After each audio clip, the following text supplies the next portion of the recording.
Hello, and welcome to Tea and Tales. I'm so glad you're here tonight. Whether you've had a long day that stretched on, a busy evening full of distractions and demands, or simply found yourself tired and ready to rest your body and mind, this is a place where you can settle in and let all of that fade away. There's no rush here. There's nowhere to be and nothing to accomplish. Take a moment right now to get comfortable, wherever you are. Maybe you're tucked under layers of blankets in your bed, your head resting on a pillow that's molded to just the right shape for you. Maybe you're on the couch with a favorite blanket draped over you, warm and cozy. Maybe you're in another favorite spot entirely, somewhere that feels safe and quiet and all your own. Whatever your spot is, make it completely yours. Feel yourself sinking a little deeper with each breath you take. Let your shoulders drop away from your ears. Release any tension you've been holding in your neck and your back, and allow your mind to become quieter and quieter as the sounds of the world outside grow softer and more distant. Listen to the sound of my voice, steady and calm, meant only to guide you deeper into relaxation and peace. Tonight, I have a very special story for you. It's a gentle tale about a mother cat named Hazel and her kitten named Pip, and about the very first time they venture together into a city they've never seen before.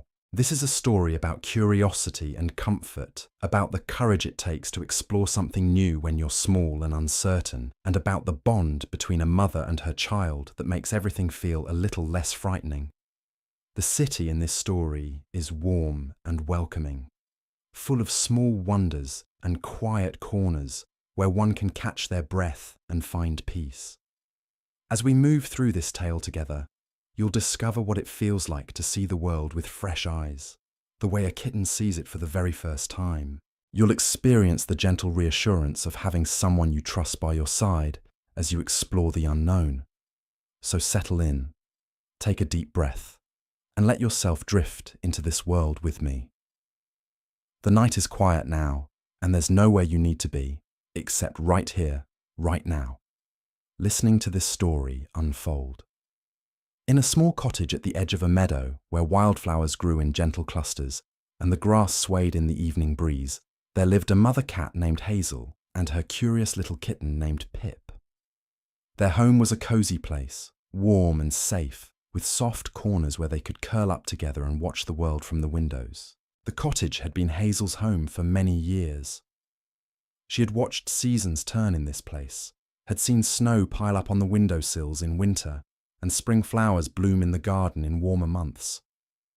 Hazel had lived here long enough that this place felt like an extension of herself. She knew every detail of this small world. She knew which spots received the warmest afternoon sun, perfect for napping. She knew where the kindest humans walked by with treats, and she knew approximately what time they would pass so she could wait by the path. She knew which paths through the garden were softest on her paws, which spots held the best hunting, and where the mice liked to hide. She knew the birds that visited, and which ones would scold her. But Pip was young, and everything was still new to her. The kitten had arrived on a spring morning when the meadow was full of hope and growing things. Every day brought fresh discoveries. A beetle crossing the path was an entire adventure. Pip would crouch low, her little bottom wiggling as she prepared to pounce, and then launch herself at the insect, landing with surprising grace. The flutter of a butterfly made her eyes grow wide with wonder, her whole body going still as she tracked its movement through the air. When butterflies were scarce, she would pounce at a leaf blowing in the breeze or the shadow of a cloud passing over the ground.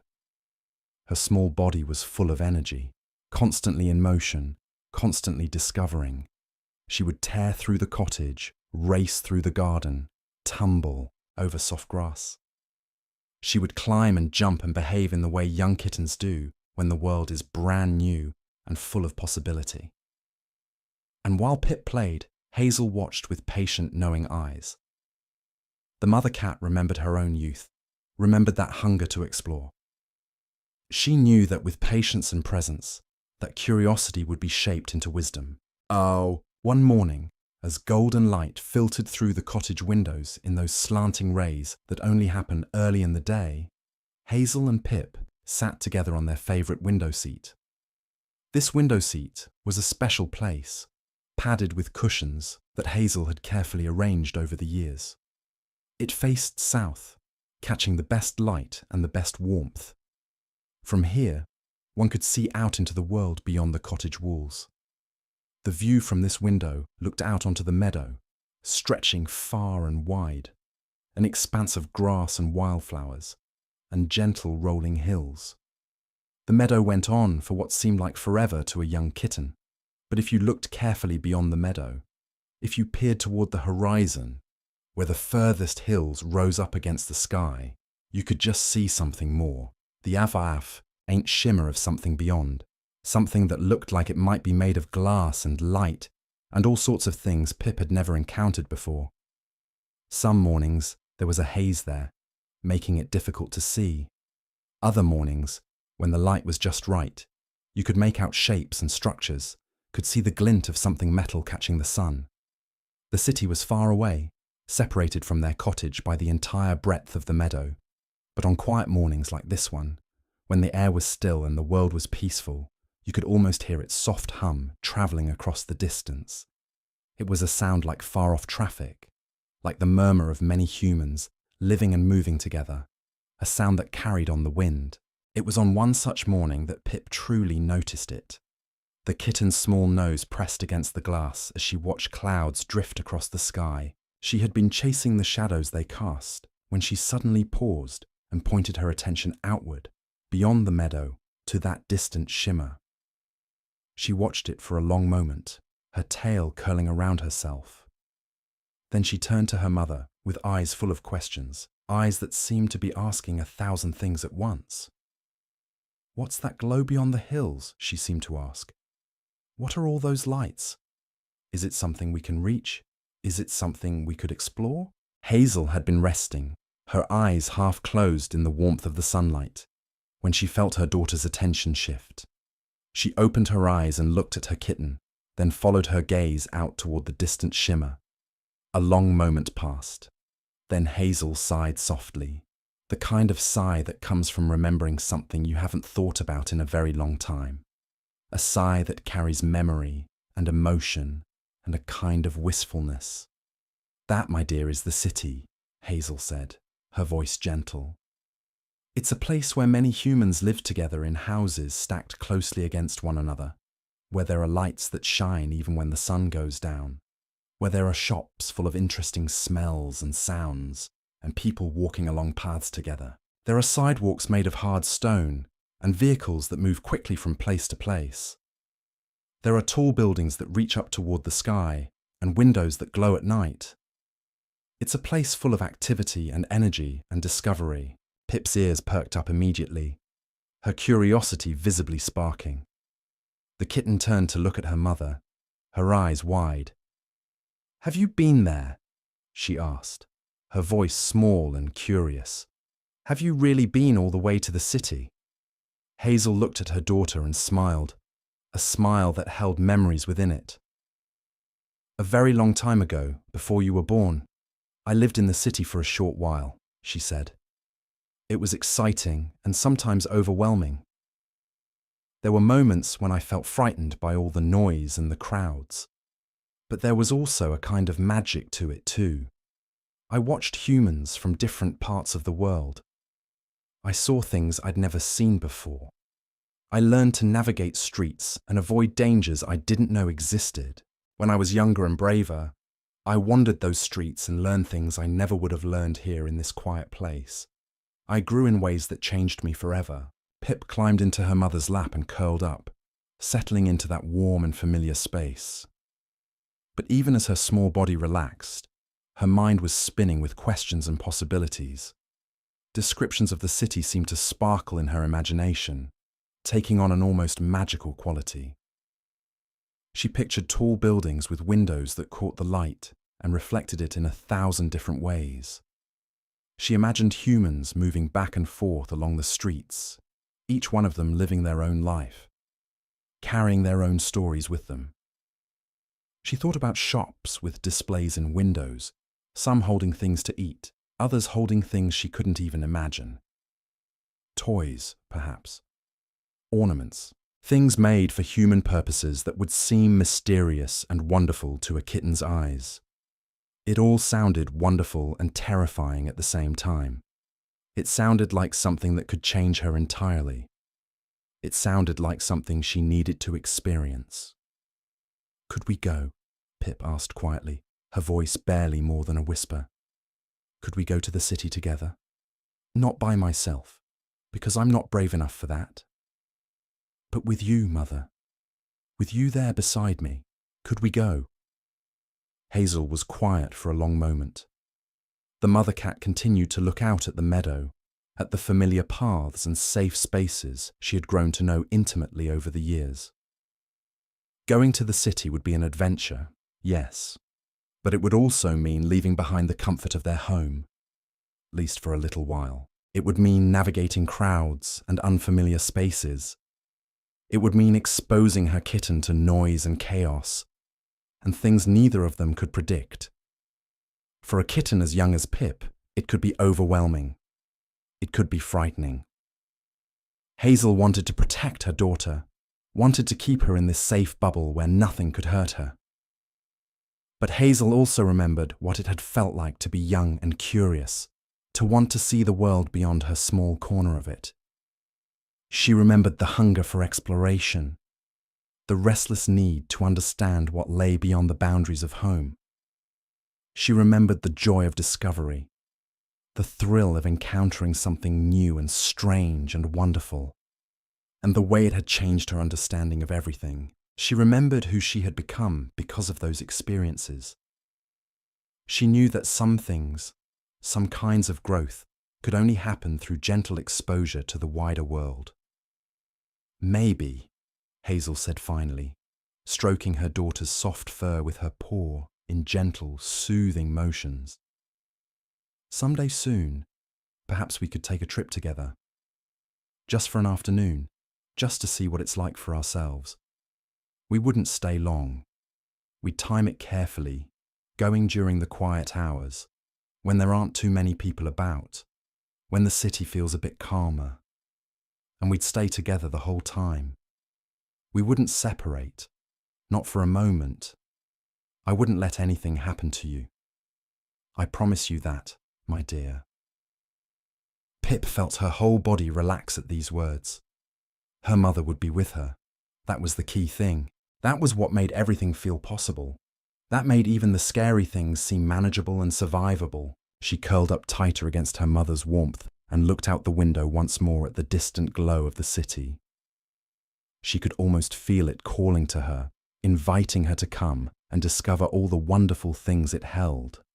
In that moment, the city seemed not so much frightening as full of promise. The days that followed were filled with quiet anticipation. Hazel began preparing for the journey in deliberate ways. She would sit with Pip on the window seat and tell stories about the city, describing what they might encounter. There would be paved paths under their paws, hard and smooth, and very different from the soft earth they were used to. These paths were called sidewalks, made of stone, pressed flat over many years. There would be tall structures on either side, buildings that blocked the sky and cast shadows on the ground. There would be other cats, perhaps, some friendly and some who kept to themselves. There would be humans everywhere, walking and talking and going about their business. Humans moved quickly, focused on their destinations. Some would be kind, noticing the cats. Others would barely notice them at all. It was important, Hazel explained, to stay close and observe before reacting. The city was not dangerous, but it was different. It required a different kind of awareness, different skills than the quiet meadow demanded. Pip listened carefully to her mother's words, absorbing each piece of information and storing it away in her young mind. She understood, at some deep level, that her mother was preparing her for something important. And so, during the days that followed, she practiced the skills she would need. She worked on staying calm when unexpected sounds happened. The farmer who lived nearby had a truck that rumbled past sometimes. loud and startling, and nothing like anything Pip had heard before. The first time it happened, Pip nearly jumped out of her skin. She bolted from where she was sitting and ran to hide under a cushion in the cottage. But Hazel came and found her and explained that the sound was nothing to fear. It was just humans moving things from place to place. The next time the truck came, Pip flinched at first, but then she would remember her mother's steady presence and calm down. She would sit and listen to the sound, understanding that it was temporary and harmless. The third or fourth time, she barely reacted at all. When the wind knocked over something in the yard, creating a crash that echoed across the meadow, Pip no longer ran away in fear. She learned to pause, to listen carefully, to understand what the sound was before reacting to it. Was something falling? Was it dangerous? Or was it just the world moving and shifting the way it did? She developed a kind of curiosity about unexpected sounds rather than just fear. These small practices, repeated day after day, built her confidence in a quiet and steady way. Hazel also made sure that Pip understood the importance of staying close, of moving with her mother as one unit rather than as separate individuals. They practiced walking together through the cottage and around the garden in deliberate exercises. Mother and daughter would move in tandem, Pip following her mother's lead with careful attention, trusting in her guidance completely. During these practice walks, Hazel moved slowly and deliberately. She never moved too fast or made sudden turns that would catch her kitten off guard. She was patient and steady in every moment, setting a pace that Pip could match while still paying attention to the path ahead. She would look back frequently to make sure her daughter was keeping up, making eye contact and offering soft meows of encouragement. "Look at you," she would say. "You're doing so well. See how natural this feels. When you're with me, you're safe. We move together." Sometimes Hazel would increase the pace slightly, testing whether Pip could keep up. Other times she would stop suddenly, ensuring that her kitten could halt without hesitation. They practiced navigating around obstacles, weaving between the garden chairs and the flower pots and the other items that filled their small yard. By the time they finished these practice sessions, Pip had internalized a kind of rhythm with her mother, a harmony that made them feel like a single unit rather than two separate creatures. As they prepared in these quiet, intentional ways, something shifted in the cottage. The anticipation became tangible, almost physical. You could feel it in the air between them, a kind of electricity and hope. Even their regular routines took on a different feeling, a heightened significance. When they ate, they sat a little closer together, as if drawing comfort from proximity. When they napped in their favorite sunny spots, Pip would dream of the city, of lights and sounds and all the things her mother had described. She would murmur in her sleep sometimes, her paws twitching as if she were already exploring those distant streets. When they played, Pip's pounces became more confident, her movements more controlled and precise. Her balance improved. Her instincts became sharper. She was growing into herself in real time, becoming ready for this next chapter in her life. Hazel watched her daughter with pride and tenderness, her eyes reflecting all the love and hope she held in her heart. She remembered being young herself, remembered that hunger to see beyond the familiar boundaries, remembered what it felt like to stand on the edge of something new. She also remembered how important it had been to have someone you trusted at your side when you ventured into the unknown. That presence, that steady reassurance, had made all the difference. One afternoon, after a period of preparation that felt both long and surprisingly quick, Hazel decided the time was right. She could feel it in her bones, the sense that they were ready. The sky was clear and blue, and the light was soft and gentle, not too hot, not too harsh. It was a perfect time for a first journey, the kind of day that feels blessed. She groomed Pip carefully in the morning, making sure her daughter looked her very best, presentable and prepared. She combed through her kitten's fur with her rough tongue, working through each section with care and attention. Pip purred loudly under the attention, the vibration of contentment filling her small body. When her mother was satisfied with her work, Hazel groomed herself as well, paying attention to her own appearance. If they were going to venture into the wider world, they should at least be tidy and well cared for. Then they ate a light meal of their favorite food. Nothing too heavy that would make the journey uncomfortable. Hazel had learned from her own previous experience that traveling on a full stomach was not pleasant. They drank fresh water from their bowl and took a moment to rest quietly together. Pip felt butterflies in her little belly, a mixture of excitement and nervousness and anticipation. This was really happening. This moment they had talked about and prepared for was becoming real. They were really going to the city this afternoon. When the moment came, Hazel looked at her daughter with eyes full of love. "Are you ready?" she asked, looking deep into her daughter's eyes. Pip nodded, though she wasn't entirely sure what ready felt like, or if she would ever feel completely ready. "My heart is beating very fast," Pip said quietly. "I'm frightened," Pip admitted, her small voice honest. "But I'm also excited. And I want to go. I want to see it."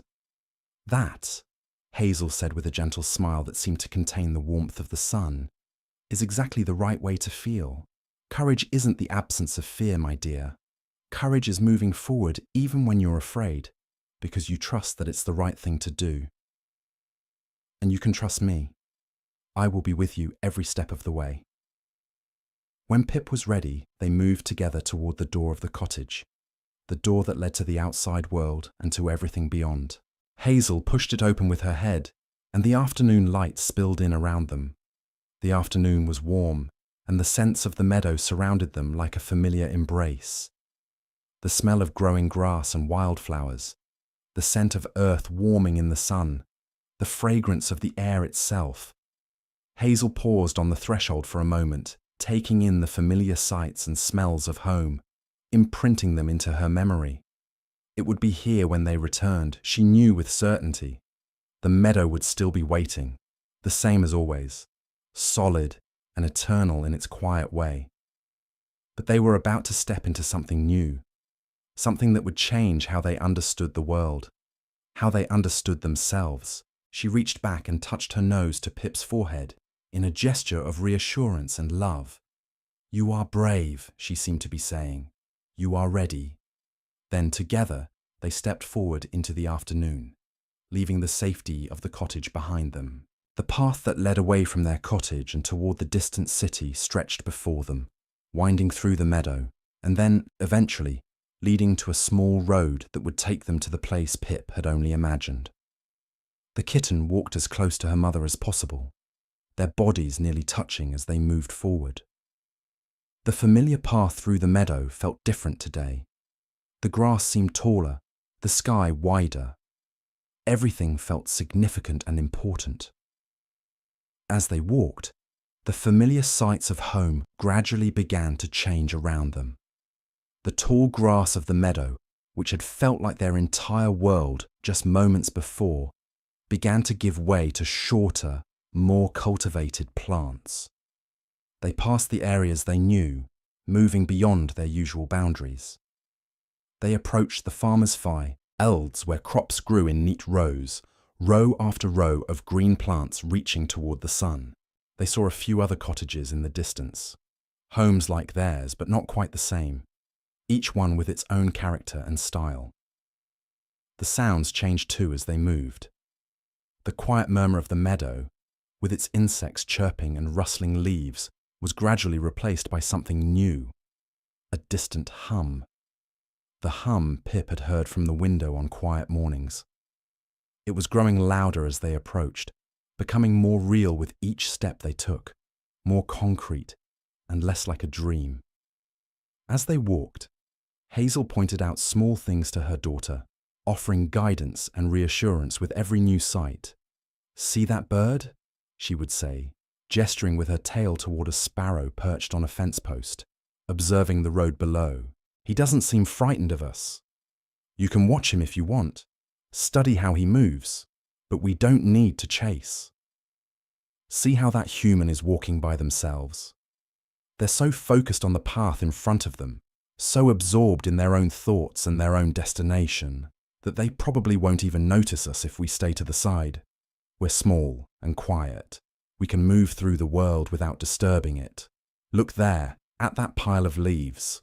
Good places to hide and rest if we need to. Those could be shelter. That could be a place to catch our breath if the city becomes too much. Notice how these humans leave things everywhere. They don't think about these small spaces, but they can be havens for creatures like us. Pip absorbed everything, her young mind working overtime to take it all in. Her eyes and ears and nose were all working together, coordinating to take in this new landscape that was expanding before her. The world was larger than she had realized in the safety of the cottage. Much larger. There was so much to notice, so much to understand, so many details and nuances. She walked as close to her mother as she could, their fur almost touching as they moved forward together, feeling safer with each reassurance, each piece of guidance, each moment of shared presence. Her mother's confidence seemed to settle over her like a protective blanket. Eventually, the path beneath their paws began to change. The soft earth and grass, which had been getting gradually less common, gave way completely to something harder, something rougher and more resistant under her feet. This was the edge of the city, Hazel explained, her voice calm and steady, despite the increase in sounds and activity around them. The hard paths were called sidewalks, she said. They were meant for humans and their creatures to walk on. This was where they would stay, away from the road where the strange vehicles moved. The vehicles were necessary for humans to move from place to place, but they were also dangerous and fast. Staying to the side meant safety. Pip felt the profound change under her paws as she stepped from grass onto stone. The sidewalk was nothing like ground she had walked on her entire life. It was cool to the touch and textured, worn smooth in some places by years of foot traffic and rougher in others. It felt strange, but not unpleasant. Her claws tapped slightly against the surface with each step, a new sound that seemed to echo in her ears. She continued to follow her mother closely, trusting completely in her guidance as they ventured onto this new surface and into this new world. The buildings began to appear around them gradually at first, small and sparse, then growing closer together and taller with each block they traversed. The shadows they cast became longer and deeper. The sounds grew louder and more complex. There were humans walking, some alone and some in groups of 2 or 3 or more. There were voices raised in conversation, laughter, the sound of human communication. There were footsteps, many different rhythms and tempos. And in the distance, the sound of vehicles moving, the rumble and hum that she had heard from afar. It all washed over Pip in waves, sometimes overwhelming and sometimes manageable. It came in crescendos and quiet moments. But through it all, she kept moving forward, kept her eyes fixed on her mother's tail, and found comfort and safety in knowing that she was not facing this alone. Her mother was here. Her mother understood this place, and that made all the difference. As the afternoon light began to shift in that subtle way it does as evening approaches, as the sun moved across the sky and started its gentle descent toward the horizon, Hazel and Pip found themselves standing at the edge of a small plaza in the city's quieter district. This was a place Hazel had remembered from her own time in the city. Before them was a space where several streets met in an intersection. There were benches scattered about for humans to sit on, and windows of shops displayed items they had never seen before in their cottage life. Books, clothing, objects made of materials Pip couldn't identify. The buildings were close together around the plaza, creating a sort of sheltered feeling despite all the space and sky around them. The plaza felt protected, like a room with walls made of buildings. It wasn't overwhelming. It was, in fact, rather lovely. Hazel had chosen this spot deliberately, knowing from her own memories that this area was gentle and welcoming, a perfect place for a first experience with the city. It was a spot where cats could explore a little without feeling completely lost or frightened. "Look," she said to Pip, gesturing around the plaza with her tail. "The city isn't frightening. It's just different from home. There are humans here, yes, but most of them are focused on their own paths, their own destinations, their own lives. They aren't thinking about us. We can observe, we can explore, but we do so carefully and respectfully. And I will be with you always. I promise." Pip looked around at this new world that had seemed so distant just hours before. The buildings seemed very tall from where she stood, reaching up toward the sky that was beginning to turn golden with the approach of evening. The sounds were numerous, but not harsh or frightening. They had learned to sort them now, to understand them. The humans she could see were moving purposefully, but not aggressively. They were peaceful. And her mother was right there beside her, solid and calm and completely present. For the first time since they had begun their journey, Pip felt her fear begin to ease and retreat. In its place, something else bloomed. Curiosity, wonder, excitement about discovery. There was so much to see in this new place, so much to understand, and she had her mother beside her to help her through it all. Together, they stood at the edge of the plaza, ready to begin their exploration of this new and wonderful world.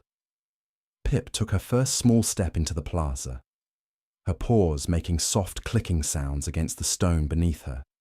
The sound was louder here, more resonant, than it had been on the sidewalk. Everything seemed to amplify in this space. Sounds bounced off the buildings and returned to her ears from directions she hadn't expected. A human voice calling out from one corner seemed to come from everywhere at once. A door closing somewhere far away echoed as if it had happened right beside them. But her mother remained calm, steady, unhurried. Hazel guided her daughter forward with the gentlest of movements, never rushing, never pulling, simply moving ahead slowly enough that Pip could follow at her own pace. The mother cat seemed to understand instinctively the exact speed at which her daughter could remain comfortable, and she maintained that pace with remarkable consistency. As they walked deeper into the plaza, Pip began to notice details. There was a fountain in the center, water cascading down from a stone structure. The sound of the water was soothing, almost musical. It created a soft backdrop to the other sounds of the city, a rhythm that Pip found herself syncing her steps to. The water seemed to catch the light in beautiful ways, and Pip found herself mesmerized by the interplay of light and motion. Without thinking, she paused to watch it, completely captivated. Hazel paused beside her, not pushing her forward, simply allowing her the space to observe. "Take your time," the mother cat seemed to be saying through her presence alone. "There's no rush. Everything is safe here." Pip stood transfixed for several minutes, watching the water and listening to its gentle splashing. She noticed other humans stop to watch it too, sitting on benches nearby, their faces peaceful and calm. There was something about the fountain that made everyone slow down, that invited quiet observation and reflection. It was, Pip thought, one of the most beautiful things she had ever seen. When Pip finally felt ready to move on, Hazel stepped forward again, leading her daughter along the perimeter of the plaza. The shops that lined the space began to register more fully in Pip's consciousness. There was one with large windows displaying stacks of books, their spines showing colours and patterns and words that meant nothing to the kitten, but looked interesting nonetheless. Hazel explained that humans called these places libraries sometimes, or bookstores. They were filled with stories, with the written words and ideas of countless humans across countless years. The smell coming from this particular shop was wonderful, paper and leather, and something sweet, almost like vanilla. Pip pressed her small nose against the glass, trying to take in as much of that scent as possible. Inside the shop, she could see humans browsing, running their fingers along the spines of books, selecting volumes to bring to the counter. Some seemed to be searching for something specific, while others appeared to be simply wandering, enjoying the process of discovery. It looked like a place of sanctuary, somewhere people could disappear into stories and ideas and forget about the rest of the world for a while. There was another shop next to the bookstore, with clothing displayed on mannequins in the window. The clothes were arranged carefully, presented like art, with attention to colour and drape and style. Some of the fabrics looked soft, others appeared crisp and stiff. Pip wondered what it would be like to wear such things, though as a cat, she would never need to. She found herself drawn to watching her reflection in the glass, seeing herself mirrored back against the backdrop of human goods. She looked smaller than she felt, younger than she imagined herself to be. Her mother's reflection appeared beside her, protective and present, and seeing them together like that seemed to make Pip feel braver somehow. Beyond the clothing store, Pip noticed a shop that was filled with items she couldn't quite identify. Musical instruments hung on walls, their polished surfaces catching and reflecting light. There were strings and keys and all sorts of objects that seemed designed to produce sound. Hazel told her that humans use these things to make music, to create beautiful sounds and melodies. Pip couldn't quite understand how one made music from such strange objects, but the concept fascinated her. She could imagine the sounds travelling through the air, the way her mother's purr created vibrations that she could feel in her chest. Perhaps music was something like that, but intentional, created deliberately rather than spontaneously. The thought made her want to stay and explore further, but her mother gently encouraged her to continue their walk, promising that there was still much more to see. As they continued their exploration of the plaza, they came upon a small cafe area where humans sat at small metal tables, sipping drinks and eating food. The smells emanating from this space were incredible. Food of all kinds, warm and fragrant. Coffee and tea and chocolate and pastries, baking. Pip's little nose worked overtime, trying to process and identify all the different scents. Some were familiar. She recognized the smell of fish and bread, but others were completely foreign and mysterious. There was cinnamon and sugar, butter and caramel, spices she had no names for. There was something warm and inviting about this spot, and Pip found herself moving closer, despite her initial hesitation. Hazel allowed her to approach, but maintained a careful distance, never getting so close that the humans felt intruded upon. There's a respect that must be paid to spaces where humans gather, Hazel explained to her daughter through quiet observation. We can observe and appreciate, but we must remember that these places belong to them. We are visitors here. That understanding seemed important to Pip, and she filed it away in her young mind. She watched the humans eating and drinking, watched them engage with one another in conversation and laughter. Some seemed happy, others appeared stressed or lost in their own thoughts. One table held a group of elderly humans who were playing some sort of game with small cards. They laughed frequently, their faces lighting up with joy and amusement.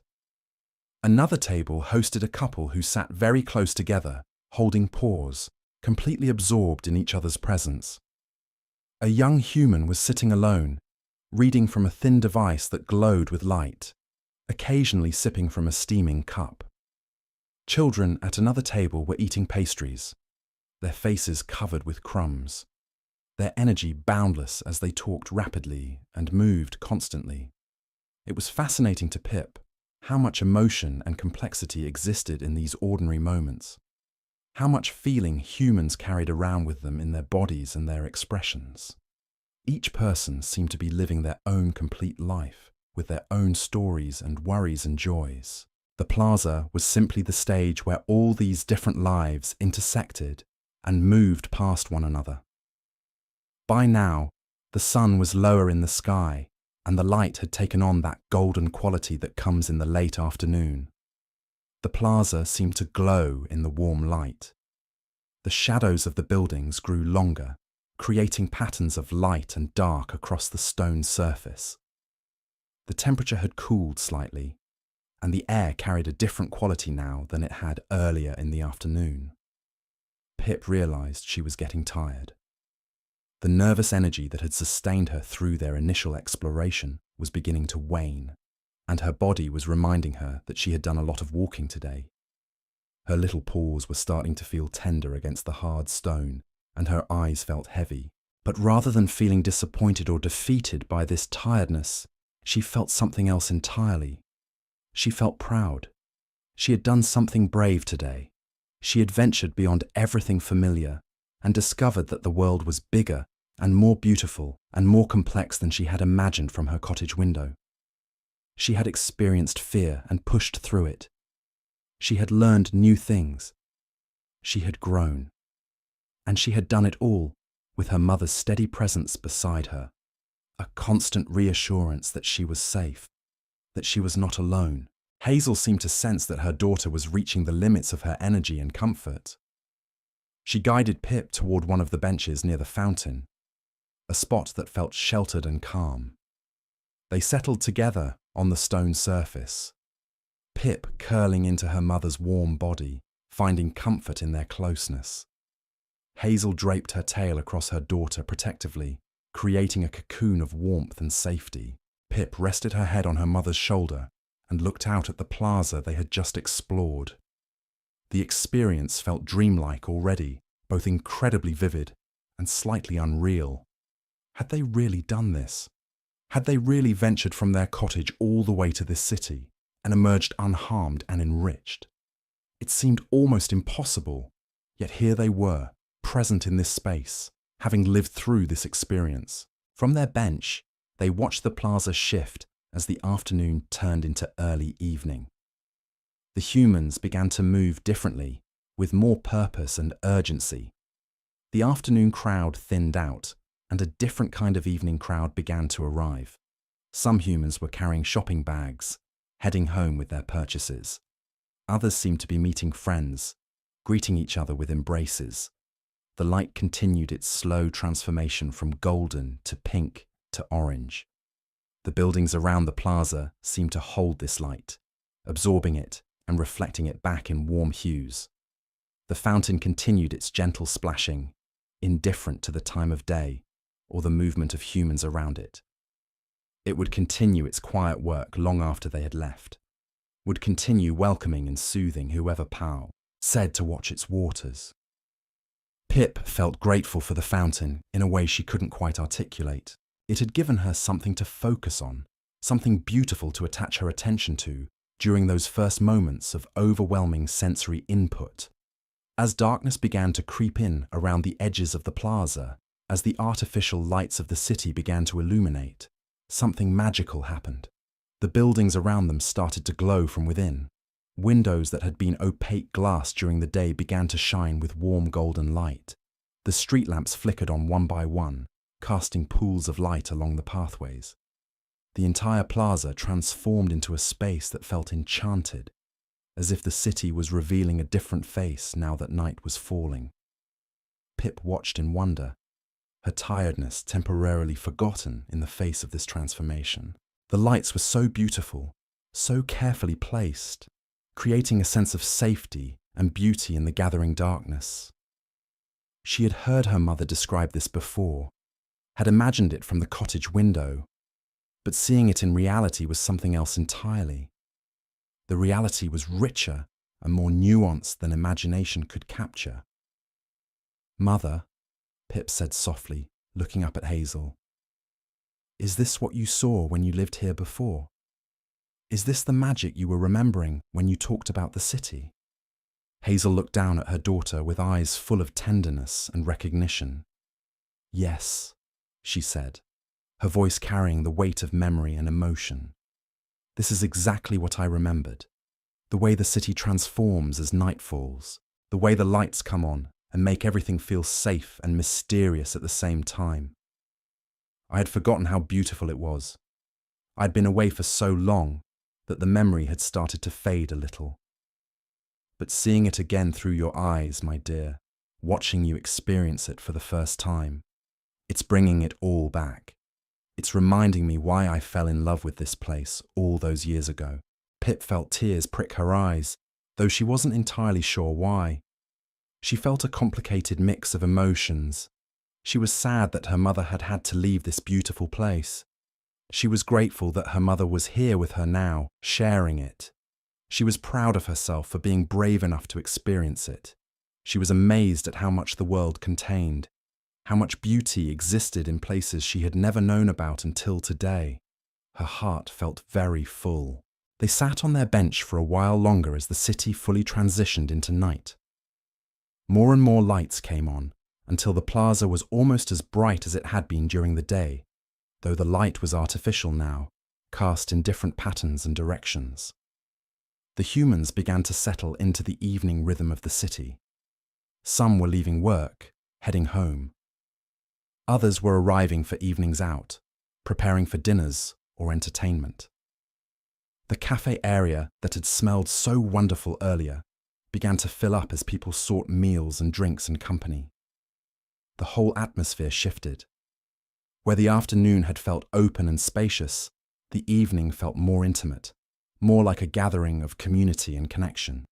Pip felt herself drawn into the energy of it, even as she recognized her own need for rest and for the safety of home. Eventually, Hazel rose to her feet, and Pip understood that it was time to begin the journey back. The plaza had been wonderful, had been transformative and beautiful, and everything they had hoped for. But it had also been a lot for a young kitten to process. The sensory input, the novelty, the fear and excitement mixed together. Pip's body needed rest. Her mind needed time to process everything she had experienced. Hazel seemed to understand this perfectly. She didn't need Pip to say it out loud.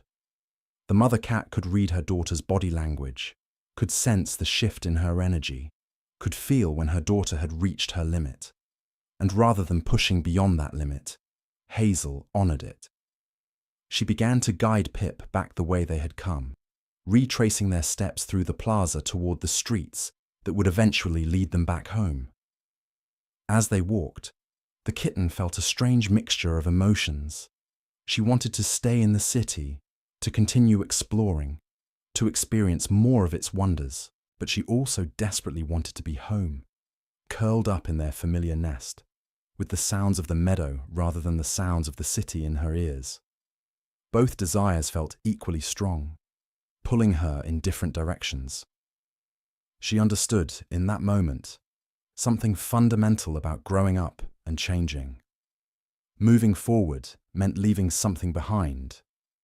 Experiencing new things meant losing the simplicity of what came before. The return journey through the city streets took on a different quality than their outbound journey. Everything looked different in the darkness, with only the artificial lights illuminating the way. Familiar streets became unfamiliar. The shapes of buildings changed. Some things that had seemed friendly and welcoming during the day took on more ominous shadows. But Hazel moved with the same confidence and calm she had displayed throughout the entire afternoon. She knew where she was going. She had done this before, in the years when she had lived here. Her body seemed to remember the way, even if her conscious mind had almost forgotten. She led Pip down one street, and then another, retracing a path that had imprinted itself into her memory through years of experience. And Pip, trusting completely in her mother's knowledge and confidence, followed close behind, feeling safe in the darkness because her mother was there. The lights of the city seemed to create a pathway just for them, illuminating their steps, guiding them onward toward home. As they moved through the city streets, they passed other creatures of the night. A few other cats, prowling in the darkness, going about their own evening routines. One cat looked at them curiously from a fence post, seemingly unsurprised to see a mother cat with a kitten wandering the city streets at night. Hazel nodded in acknowledgement, a gesture of respect to a fellow city dweller. The other cat returned the nod and went back to grooming itself, accepting their presence as natural to the city landscape. A few birds settled into their roosts for the night, tucking themselves into safe corners and ledges beneath eaves and awnings. Pip saw rats scurrying along the edges of the streets, quick and purposeful, going about their own business. She felt no urge to chase them, too tired and focused on following her mother. Some of the rats seemed almost as big as she was, which was a startling realization. In the cottage and meadow, she had felt large and capable. Here in the city, she was realizing how small she truly was in the grand scheme of things. It was a humbling and also oddly comforting realization. If she was small, then she was less likely to be noticed, less likely to be seen as a threat. Smallness could be an advantage. The night seemed full of life and activity, even though it was darker and seemingly less crowded with humans than the day had been. The city had its own rhythm at night, and now Pip was beginning to understand it, beginning to feel the pulse of it, beginning to sense how different this place was from anything she had ever known before. The night city was quieter than the day city, but in many ways, it was more alive. The humans had mostly retreated into their homes, and the city belonged now to the creatures who preferred darkness, to the cats and rats and birds, and all the small lives that thrived in the shadows. It was a different world entirely, one that had its own logic and rules and beauty. Eventually, after what felt like a long time, but was probably only an hour or so, the buildings began to thin out and change in character. The shops and cafes gave way to residential streets. The intensity of the city seemed to decrease slightly. They were moving back toward the edges, toward the places where city transitioned into countryside. The air began to smell different again. There was less of the smell of human activity and more of the smell of growing things, of earth and plants, and the natural world beginning to reassert itself. Pip felt something shift in her chest. They were getting close to home. The journey was nearly complete. She would soon be able to rest in her familiar nest, in the place that had been her entire world just this morning. The thought was comforting, even as part of her marveled at how much had changed in just one afternoon. The path they were on began to feel familiar now even to Pip. The meadow opened up before them, familiar and welcome. The grass under her paws felt different now after the hard stone of the city. It felt soft and giving, familiar in a way that nothing else in the world could be. They walked through the meadow in the darkness, navigating by some combination of memory and sense. The stars above were beginning to come out, visible in the sky, now that they were away from the intense city lights. Pip looked up at them, wondering if she had ever truly noticed them before.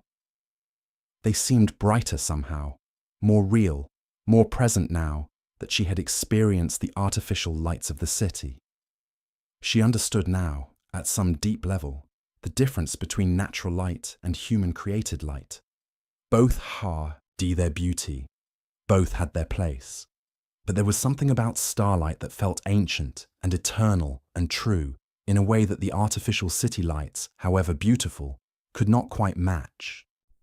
Their cottage appeared before them like a welcome friend, dark and quiet, and exactly as they had left it this morning.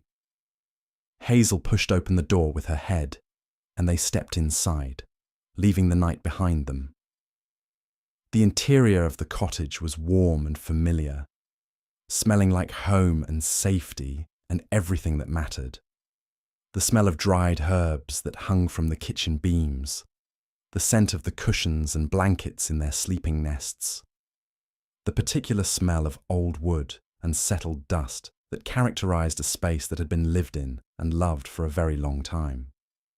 Pip felt a deep exhale move through her body as she finally released some of the tension and vigilance she had been maintaining all afternoon and evening. Her muscles had been tight, her senses hyper-alert. Her mind was awking over time to process all the new information and experiences. Now, in the safety of home, all of that began to release and unwind. She was home. She was safe. The journey was complete. Hazel guided her daughter to their favourite spot, the soft cushioned nest in the cottage where they slept together. It was a corner nook near a window, lined with blankets and pillows that had been accumulated over years of contentment. Pip curled into the warmth of the blankets and felt her mother settle around her, a protective presence, even in rest. Hazel arranged her body so that Pip was surrounded and enclosed, completely secure in the circle of her mother's warmth. As sleep began to pull at her consciousness, Pip found her mind replaying images from the day. The fountain and its water, the buildings and their lights, the humans and their complexity, the sounds and the smells, and the overwhelming beauty of it all. She had done something brave today. She had grown in a way that couldn't be undone. And she had done it with her mother, who had trusted her, guided her, believed in her capacity to handle this experience. Tomorrow, her life would be different. She would be different. But for now, for this moment, she could rest, knowing that she had done something magnificent, and she had done it with the one being in the world who mattered most. The night settled around the cottage with its usual quiet presence. The meadow beyond was dark and peaceful, full of small sounds of nocturnal life. Crickets chirped their evening songs. The wind moved gently through the grass and the wildflowers. Somewhere in the distance, an owl called out, its voice carrying across the darkness. The city glowed in the distance, still bright with lights and activity, still alive with human existence, but separate now. Another world that existed alongside their own. From here, the city lights formed a kind of false dawn on the horizon, a glow that would not fade with the passage of night but would only transform and change as the hours passed. Pip drifted into sleep, her mind full of wonder and her heart full of the knowledge that the world was so much larger and more beautiful than she had ever imagined it could be. And somewhere in her sleep, she dreamed of fountains and lights, of her mother's steady presence, of the courage she had found within herself to venture into the unknown and discover that it was not as frightening as she had feared. It was, in fact, filled with beauty and wonder and possibility. In her dreams, she found herself smiling, her small body pressed against her mother's warmth, completely content, completely safe, completely and utterly at peace. The morning that followed the city visit arrived gently and without fanfare. Pip woke slowly, her mind transitioning gradually from dreams to wakefulness.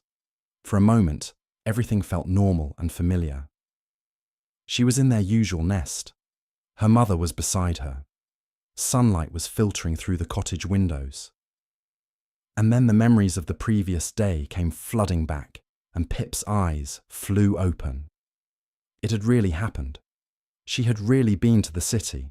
She had really walked on hard stone sidewalks and seen tall buildings and watched a fountain and experienced artificial lights coming on in the darkness.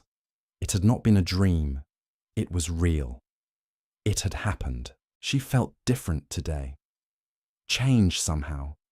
As if the Pip who had woken yesterday morning in this same nest was a different kitten entirely than the Pip who was waking up now.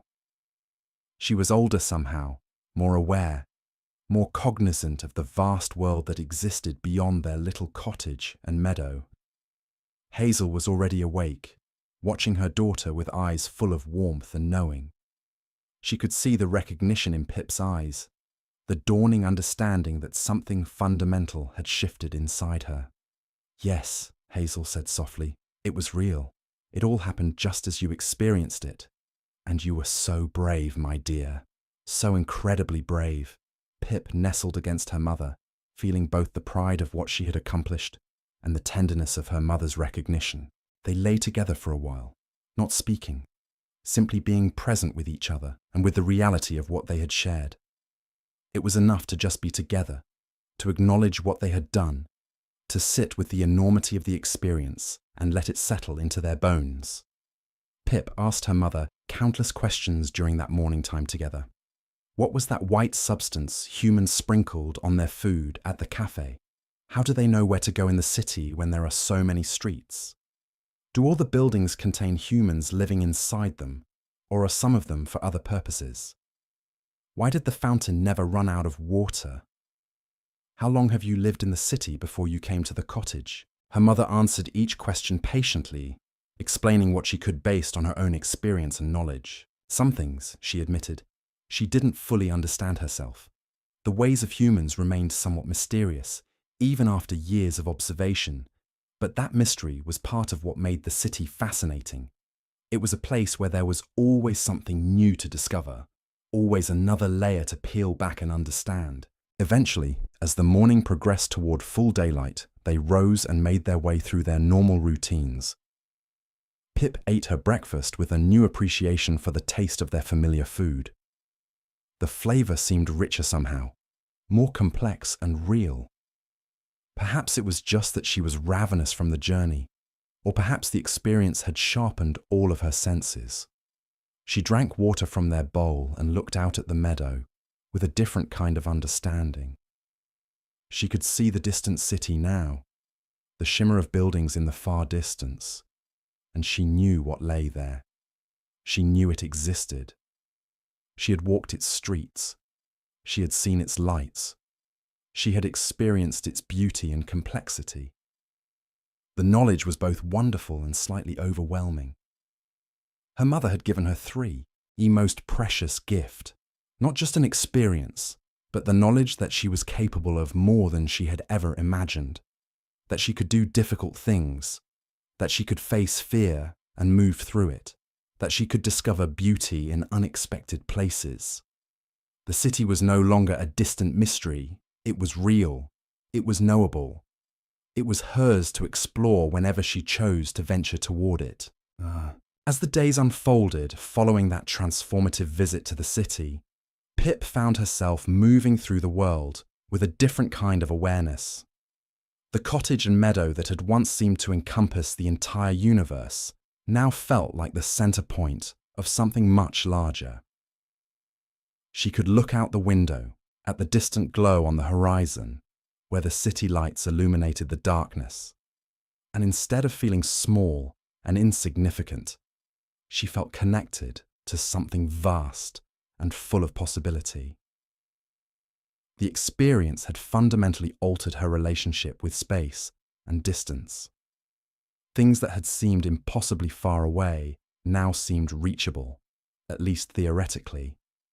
And more importantly, she knew that if she wanted to go somewhere, if she wanted to learn something new, she had the capability within her to do it. Hazel watched these changes in her daughter with quiet satisfaction. She could see the way Pip carried herself differently, the way her eyes seemed to notice more details in their everyday surroundings, the way she approached each day with a kind of curious expectation that hadn't been there before. This was exactly what she had hoped would happen when she made the decision to take her daughter to the city.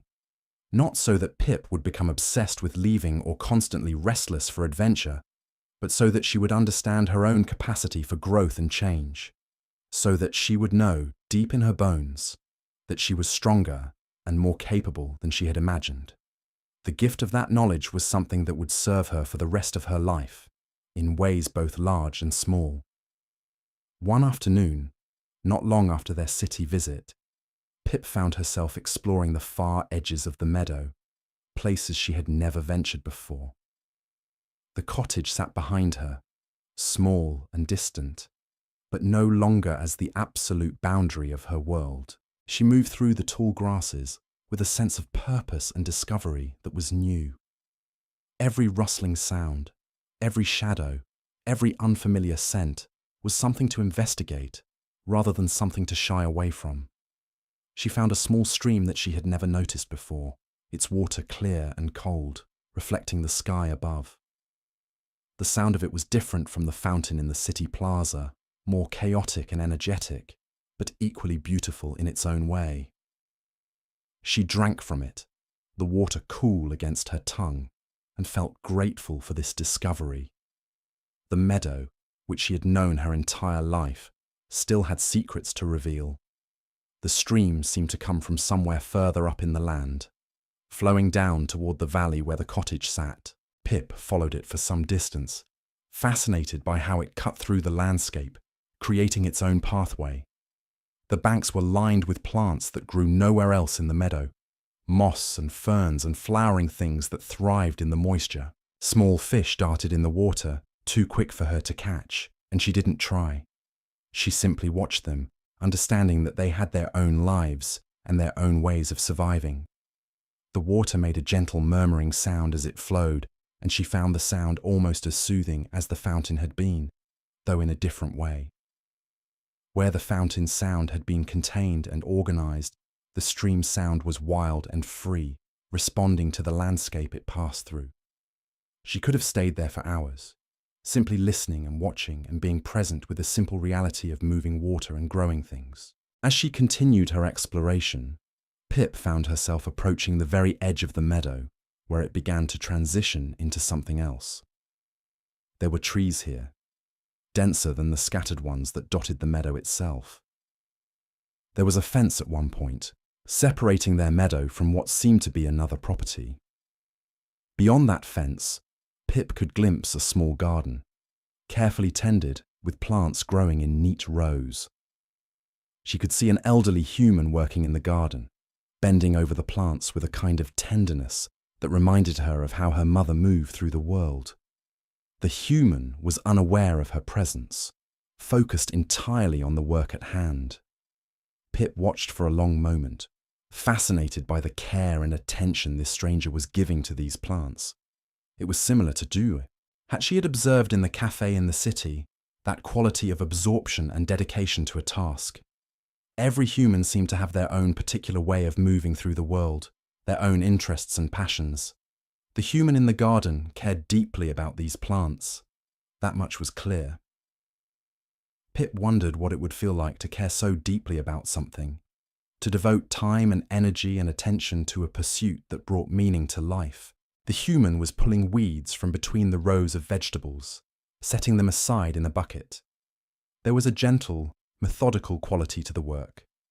The human seemed to move with the kind of knowledge that came from long practice, knowing exactly which plants to remove and which to keep, understanding the needs of each growing thing.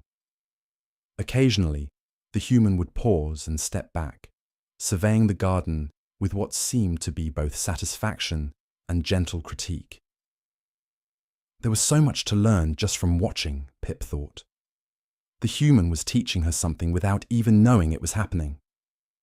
Teaching her about patience, about care, about the rewards of paying close attention to something over time. As if sensing her presence, the human looked up from the garden, and their eyes met across the fence.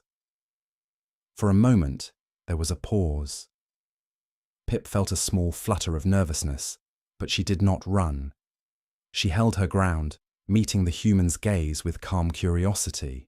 The human smiled, a gentle expression that suggested they meant no harm. They simply observed the small cat for a moment, and then returned to their work, honouring Pip's presence with neither aggression nor unwanted attention. It was a small interaction, barely noteworthy, but it reinforced something important that Pip had learned in the city. Not all humans were overwhelming or frightening. Some were simply going about their lives, tending their gardens, living out their own quiet stories. And a small cat, curious and brave, could share a moment of mutual respect with them without anything dramatic happening. The human did not try to call to her or make demands on her attention. They respected her autonomy, much as her mother did. It was a quality Pip was learning to recognize and value in creatures, both human and otherwise. Pip continued her walk, satisfied with her exploration. As she made her way back toward the cottage, she thought about how much the world had expanded in her consciousness in just a few days. Literally, the geography of her known world was larger now.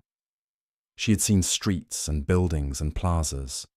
She had observed dozens of humans going about their lives. She understood now that beyond the meadow and the cottage, there was a whole complex human civilization, with its own rhythms and rules and beauties. But more importantly, she understood something about herself. She understood that fear was something she could move through, that discomfort was temporary and survivable, that the unknown, while perhaps not without its challenges, was also full of wonder and possibility. When she finally reached the cottage, Hazel was waiting, having prepared a simple meal of fresh fish and water. They ate together, and Pip found herself telling her mother about her exploration, about the stream and the garden, and the human who had smiled at her. Hazel listened with full attention, asking gentle questions, showing interest in every detail. This was another thing Pip loved about her mother. She had never made Pip feel that her thoughts and feelings were unimportant. Every experience, no matter how small, was worthy of attention and discussion. That quality of being truly heard and respected was something Pip was beginning to understand as precious. Not all creatures offered that kind of acceptance. As evening fell, Pip and her mother settled together in their favourite spot, the nest of cushions and blankets where they slept. Outside, the light was fading, and the meadow was taking on that golden quality that came as day transitioned into night. The sounds of the meadow at dusk were familiar and comforting now in a new way. Pip could hear them with an awareness that they were just one environment among many, one soundscape among countless others. But that knowledge did not diminish their comfort. If anything, it deepened it. Because she understood that what made these sounds special was not that they were all there was, but that they were hers, that they were home, that they were the place where she felt most safe and most loved. Days continued to pass, and Pip's life developed new textures and dimensions. She spent time exploring different parts of the meadow and its edges. She practiced small acts of bravery, approaching things that made her nervous, investigating unfamiliar sounds, pushing her boundaries in gentle ways. Each time she did something that scared her a little and survived it, she felt her confidence growing. She was building a kind of internal reserve of courage that she could draw upon, and her mother, watching all of this, seemed pleased and proud. Sometimes Hazel would tell stories about her own youthful adventures, about times when she had been young and curious like Pip, about the choices she had made that eventually led her to the cottage and to the life she had built there. These stories were valuable because they showed Pip that her mother understood what it was like to be curious and adventurous. Hazel had not always been the calm, settled creature she was now. She had lived other lives, had other experiences, had grown and changed just as Pip was growing and changing. One evening, as they settled together in their nest, Hazel told Pip about the first time she had ventured into the city as a young kitten. She had been even smaller than Pip, barely weaned, and had wandered away from her mother out of simple curiosity. She had been terrified, she admitted, and had quickly gotten lost among the tall buildings and confusing streets. She had hidden for hours in the corner of an alley, shaking with fear, wondering if she would ever find her way home. But eventually, a kind human had found her, had scooped her up gently, and had taken her to a warm place with food and water. The human had kept her safe for several days before Hazel's original mother had found her. That experience, traumatic as it had been, had taught her something crucial. It had taught her that the world was not entirely unsafe, that there were kind creatures out there, both human and otherwise, who would help if they could. It had taught her that fear could be survived, that danger could be overcome. And it had set the foundation for the life she had built, where she felt confident enough to venture out and explore, but also wise enough to value the safety and peace of a true home. Pip listened to this story with a new kind of understanding. Her mother had not been born knowing how to be brave. She had learned it through experience, through scary moments and kind humans, and the gradual accumulation of evidence that the world was survivable.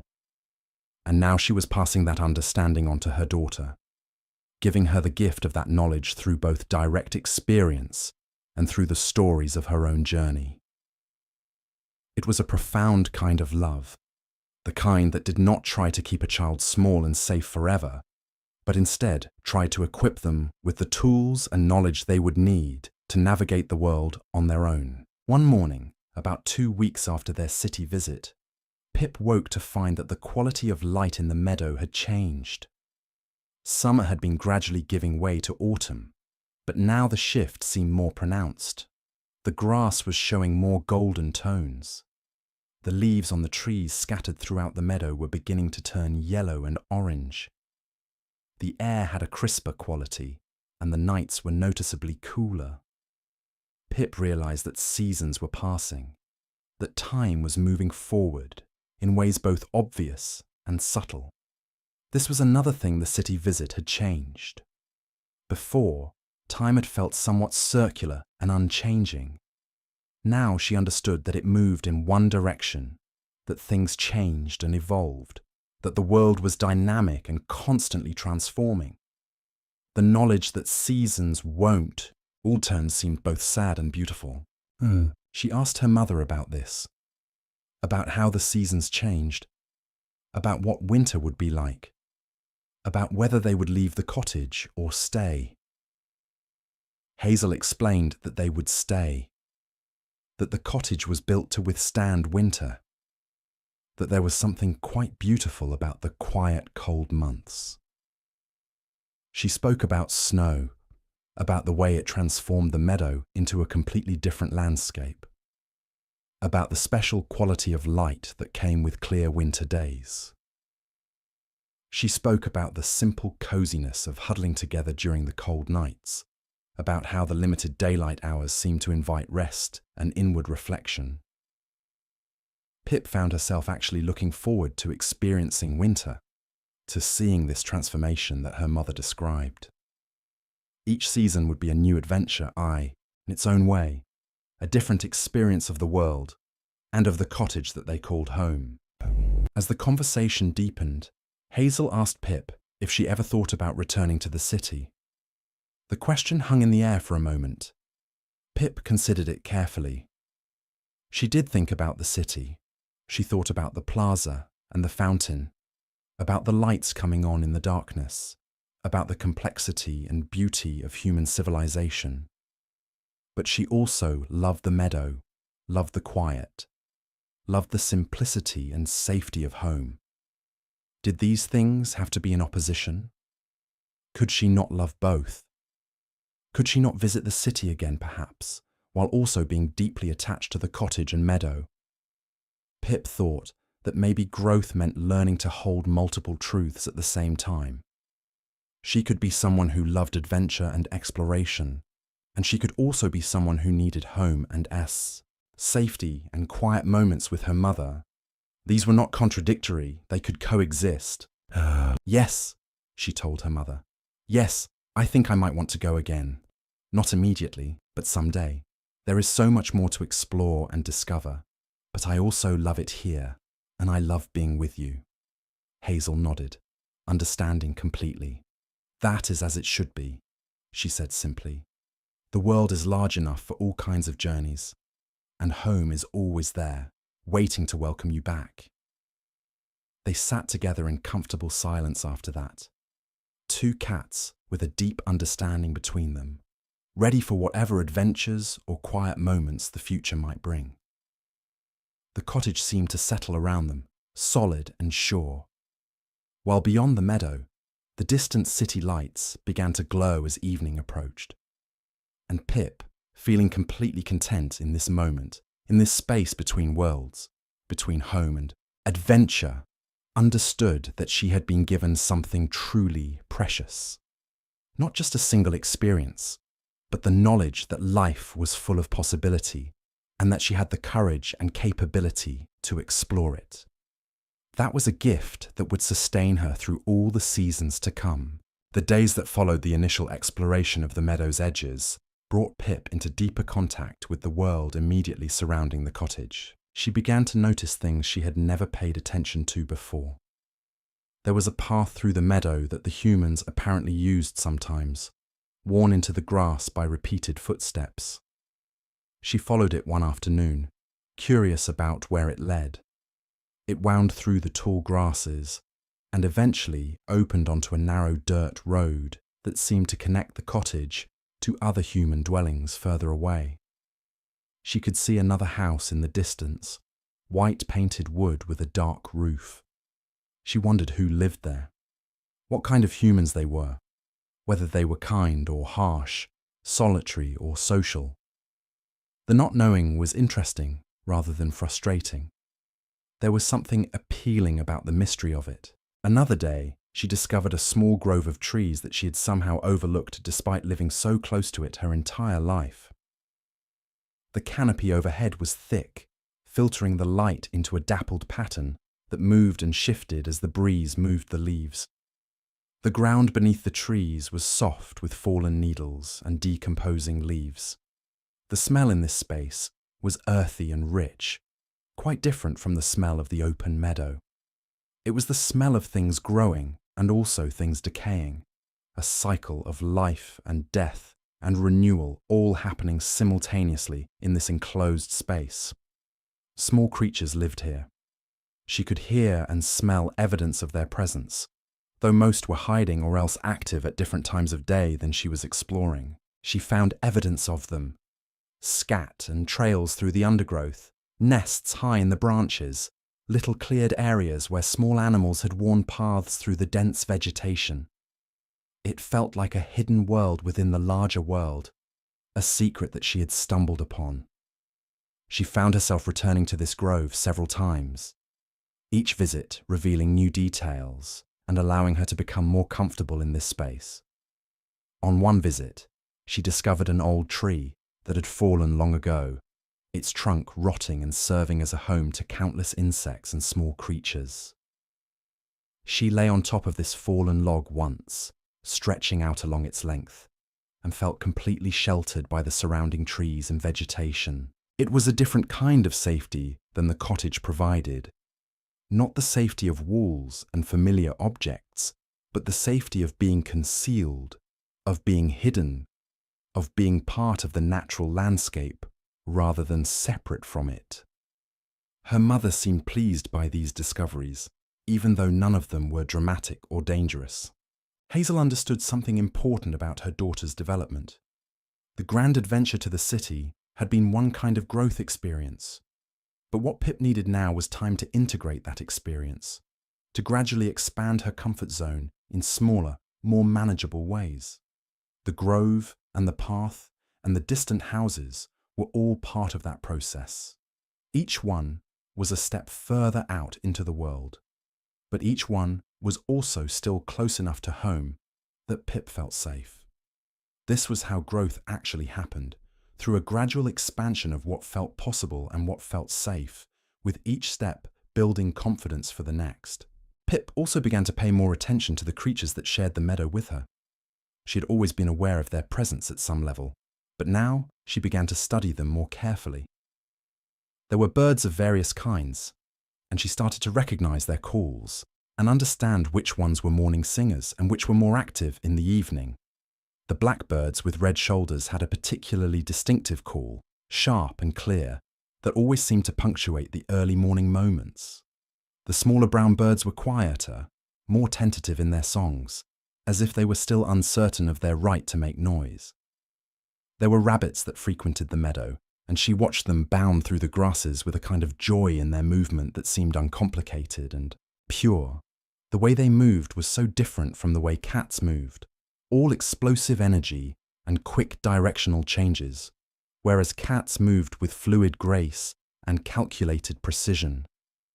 There were insects everywhere, from small gnats to large grasshoppers, each with their own brief lives and their own particular ways of moving through the world. She found herself fascinated by the grasshoppers in particular, with their powerful hind legs and their ability to leap several times their own body length.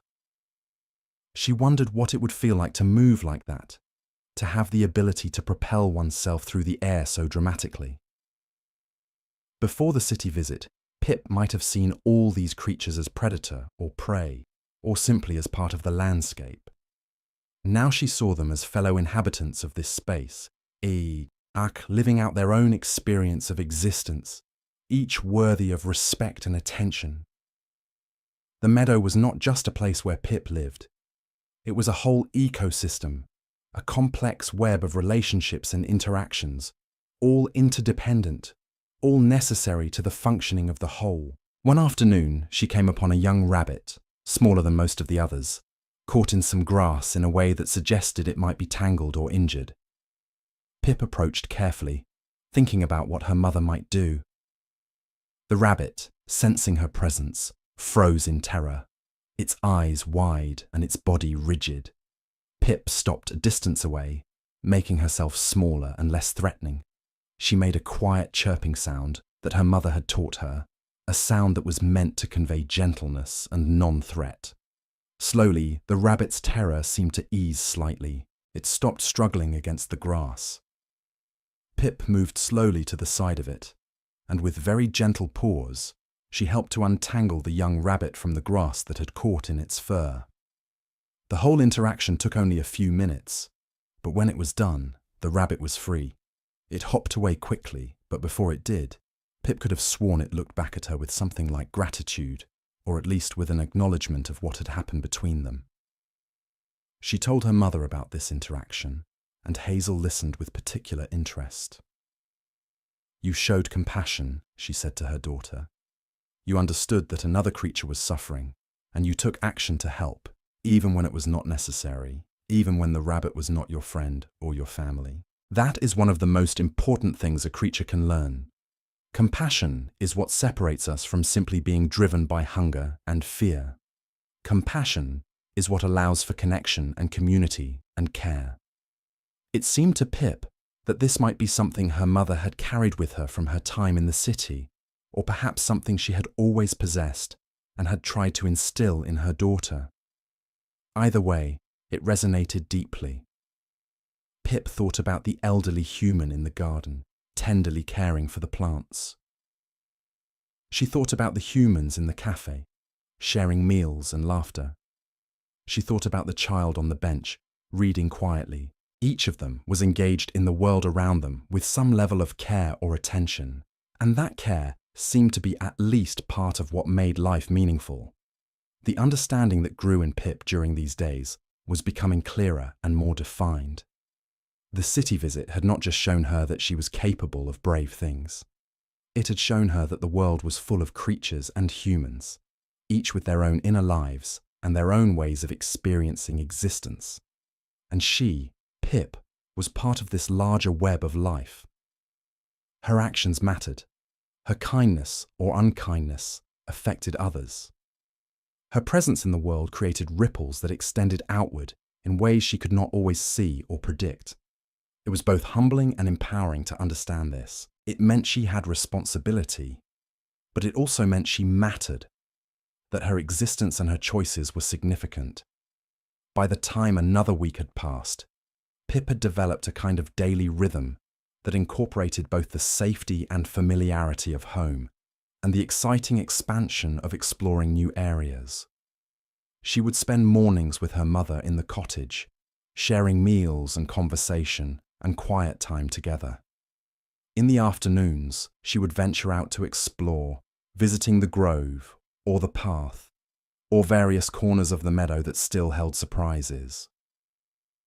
She had become braver about approaching other creatures, and while she maintained the natural wariness of a young cat, she was no longer governed by fear. She could observe without hunting, could appreciate beauty without needing to possess it or destroy it. These seemed like small things, but they were fundamental shifts in how she moved through the world.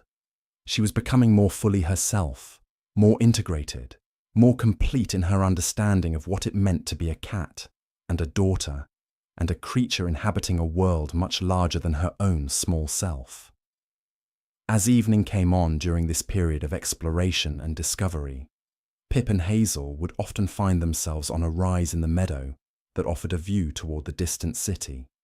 The lights would begin to come on as darkness fell, creating that same beautiful glow that Pip had seen during their visit. Looking at it from a distance now, knowing what lay beyond those lights, gave Pip a different kind of pleasure than she had felt while she was inside the city experiencing it directly. There was a quality of memory and anticipation mixed together, a sense of connection to something beyond her immediate environment. She found herself wondering what was happening there right now, what humans were gathering in the plazas, what stories were unfolding in the shops and cafes and buildings. The wondering was not restless or desperate. It was just curiosity, the natural curiosity of a mind that had been open to the vastness of the world and wanted to understand it better. Hazel, watching her daughter gaze toward the city, seemed to understand what was happening inside her. She had known, from the moment they returned home, that taking Pip to the city had changed something fundamental in her daughter. Not in a way that would pull her away from home or make her dissatisfied, but in a way that would expand her sense of what was possible. And she was glad of it. She had wanted her daughter to understand that the world was large and full of beauty, and that Pip herself was capable of navigating that world with grace and courage. The journey they had taken together, the memories they had created, the understanding they had deepened between them as a result. All of this was a kind of legacy, something that would shape Pip's life for years to come.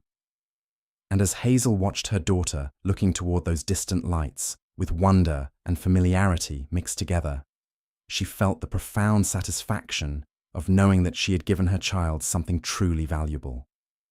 She had given her daughter the keys to her own potential, and Pip was already beginning to understand how to use them. The weeks that followed became a kind of slow dance between memory and anticipation. Pip found herself increasingly drawn to those moments when she could look out toward the city, and with each glimpse of those distant lights, she felt the pull of wanting to return. The memory of the plaza fountain had not faded.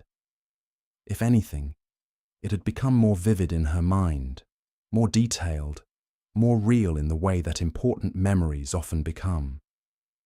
She could recall the exact temperature of the water, the precise pattern of light on the surface of the fountain basin, the way the sound of it seemed to create a kind of peaceful bubble in the midst of all the urban noise. These details had crystallized in her memory in a way that the initial experience itself had not allowed. When you are in the moment of living something, you cannot fully appreciate it. Only in memory does it become complete and whole. One afternoon, Hazel surprised her by suggesting another trip into the city. Pip's heart leaped at the suggestion, but she tried to remain calm, tried not to show too much excitement. Still, her mother could see it in the brightness of her eyes, in the slight elevation of her tail, in the way she began to prepare herself mentally for the journey, even before they had discussed any details. Hazel smiled at her daughter's barely contained enthusiasm. "There is something I want to show you this time," she told Pip. "Something I did not have time to show you during our first visit. Something that I think you are ready to see now." The anticipation became almost unbearable in the hours before they were scheduled to leave. Pip found herself unable to rest, unable to focus on anything else. She wanted to ask questions about what they would see, where they would go. But she also sensed that her mother wanted to maintain some element of surprise, so she waited, as patiently as she could manage, for the time of departure to arrive. When the afternoon light began to slant toward evening, they set out once more toward the city. The path was familiar now, at least partially. Pip found that her fear had diminished considerably. She understood the pattern of the journey, understood that the city itself was not dangerous in the way she had initially imagined. She was alert, but not terrified. She was curious, instead of paralyzed. They moved through the streets with more confidence this time. Hazel did not need to stop as frequently to check on her daughter's state of mind. Pip kept pace, her eyes taking in details that she had missed the first time. She noticed the way certain humans moved with purpose, and others seemed to be wandering aimlessly. She noticed the different kinds of buildings, the variations in architecture, the way some streets seemed designed for comfort and others for pure function. Every area of the city had its own character, its own personality. This time, instead of heading toward the plaza where they had rested before, Hazel led her daughter through quieter streets, past residential buildings and smaller, quieter establishments. They walked for longer than they had during their first visit, and Pip found herself trusting her mother's navigation completely. Eventually, they arrived at a small garden area that Pip had not seen before. It was tucked between tall buildings, almost hidden from the casual passerby. But once you found it, it revealed itself as a carefully tended sanctuary. There were benches and plants growing in raised beds, and small pathways that wound between different areas of the garden. Several other creatures occupied the space. There was a young rabbit, similar in age to the one Pip had helped free in the meadow. There were a few birds perched on branches or hopping on the ground. And there was another cat, an older female cat who appeared to be resting on one of the benches. Hazel approached this other cat with what seemed like familiarity.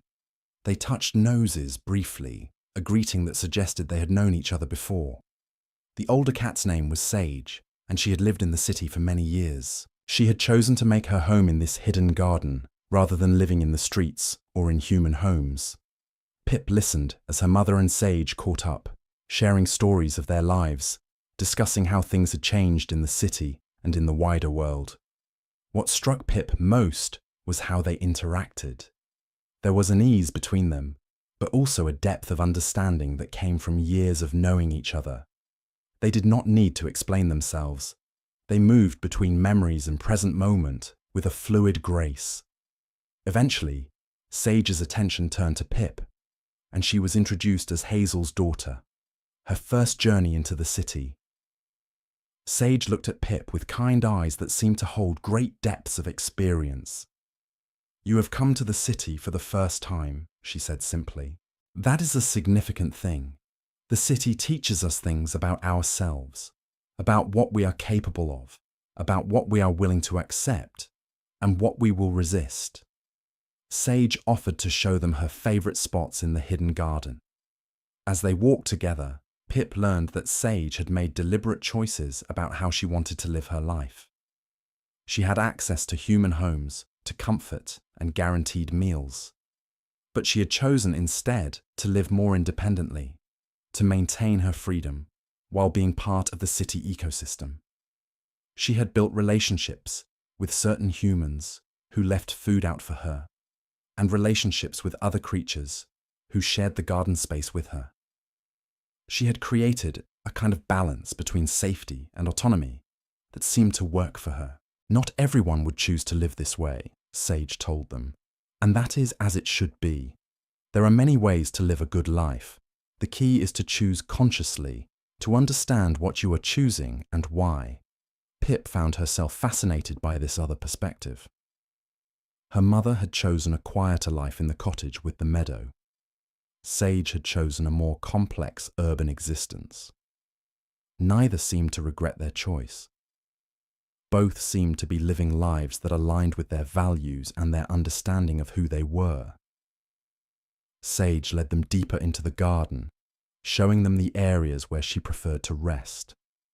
There was a particular corner where sunlight filtered through a gap in the surrounding buildings, creating a warm pocket of light that remained undisturbed by human activity. "Sage lay there often," she explained, "especially in the early morning before the city fully woke up. The quality of light was different at different times of day, and she had learned to appreciate each variation. The early morning light was soft and golden. The midday light was harsh and bright. The evening light was mellowed and amber-coloured. She knew the garden through all of these different lights, and each version taught her something different about the space and about herself." Sage showed them a small underground area, a kind of hollow beneath the roots of an old tree, where she sometimes slept during the coldest nights. It was lined with dried leaves and soft moss, a nest that she had carefully constructed over time. She had other refuges throughout the city, she told them, small spaces where she could rest safely if she needed to. This knowledge of the urban landscape, this understanding of where the safe places were and how to navigate between them, was something she had accumulated over years. It was knowledge that could not be taught quickly. It had to be lived and learned gradually, through experience and attention. Sage also introduced them to the humans who tended the garden. There were two of them, an older pair who worked in the space most afternoons. They did not try to capture or control Sage. They had simply accepted her presence and left out fresh water and food. In return, Sage had become a kind of guardian of the space, keeping the rodent population in check, adding to the ecosystem in her own way. It was a mutually beneficial relationship, built on respect and understanding, rather than on ownership or control. The older woman often sat on one of the benches and simply watched the space, seeming to find peace in the act of tending and caring for the plants and creatures there. The older man worked with his hands, pruning and planting, his movements deliberate and knowledgeable. Both of them acknowledged Sage when they saw her, but they did not demand her attention. They simply allowed her to be part of the space. They spent the remainder of the afternoon in the hidden garden. Pip was allowed to explore freely, to interact with the other creatures in the space, to observe how they coexisted peacefully. The rabbit did not run from her, understanding that she meant no harm. The birds remained calm, sensing that she was not hunting. She found herself watching the rabbit carefully, noticing the way its nose twitched, the way its ears swiveled to detect sounds. The rabbit's world was one of constant vigilance, but not constant fear. There was a quality of presence and awareness that seemed different from the panicked terror that Pip might have imagined. The rabbit was cautious, but it was also living, moving through the garden, with a kind of calm acceptance of its own nature and limitations. The birds in the garden were equally fascinating. There was an older bird with striking blue plumage who seemed to hold a certain authority in the space. This bird moved with confidence and purpose, visiting different areas of the garden, seemingly checking on things, ensuring that the balance of the ecosystem was maintained. There were smaller brown birds as well, more nervous, more uncertain, but also more numerous. They flitted between branches and low vegetation, finding seeds and insects, sustaining themselves. Pip watched all of this with the kind of attention that she was learning to give to the world around her. Sage provided wisdom and context as Pip observed. "This is what the city can teach us if we are willing to learn," she told Pip, "that we are not separate from other creatures, that we can share space peacefully. That coexistence is possible when we approach each other with kindness and respect. The city can seem overwhelming and frightening at first, but it is also full of these small pockets of peace, these hidden sanctuaries where different kinds of beings can come together and simply exist alongside one another. You see how the bird does not fear me, even though in theory I could hunt it. That is because I have established a pattern of behavior that the bird understands. I do not hunt here. This is a space of peace. And because I honor that understanding, the birds honor me in return." The same could be true of your relationship with any creature or even with the city itself. The key is intention and consistency. By the time evening began to approach, Pip felt as though she had learned something profound. The city was not just about excitement and stimulation and novelty. It was also about connection and community and the possibility of building meaningful relationships across species and across different ways of living. More importantly, she understood that peace and safety could exist within complexity. The city was not a place of simple danger or simple beauty. It was a place where multiple truths coexisted, where danger and safety, beauty and harshness, excitement and calm could all be present simultaneously. You simply had to learn to navigate between them, to understand which spaces offered which qualities, to develop the discernment to make choices about where to go and when. When it came time to leave, Sage walked them to the edge of the garden and bid them farewell. She did not offer platitudes or false reassurances. Instead, she simply acknowledged the significance of their connection. "You will remember this place," she told Pip.